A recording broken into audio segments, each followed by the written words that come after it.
এখন একটা নিউজ খুবই শোনা যাচ্ছে যে হাইকোর্ট, সুপ্রিম কোর্ট এবং দেশের যে এসএসসি রায় ভার্ডিক্ট, এগুলো নিয়ে খুব একটা হইচই আমাদের পশ্চিমবঙ্গে দেখা যাচ্ছে। বন্ধুরা, আজকে যে এই ভিডিওটা আমি করছি সেটা কিন্তু আপনাদের অনেকে পছন্দ না হতে পারে, অনেকে পছন্দ হতে পারে। আমি আমার নিজের ভিউজটা শুধু তুলে ধরছি। দেখুন, এটা অনেকেই জানেন যে অভিজিৎ গঙ্গোপাধ্যায়, যিনি কিনা এখন বিজেপিতে চলে গেছেন, এনা কিন্তু বেস্ট কিছু কমেন্ট, অভিজিৎ গঙ্গোপাধ্যায় যেসব কমেন্ট করে গেছেন পাস্টে, আপনি যদি দেখেন কি ঢাকি সহ বিসর্জন দিয়ে দেবো পুরো দলটাকে, টিএমসিকে বলতে চেয়েছেন।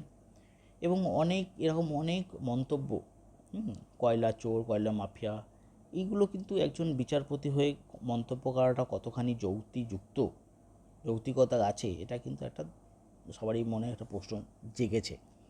তো এটা উনি কি আগে থেকেই বিজেপিতে পা বাড়িয়েছিলেন অভিজিৎ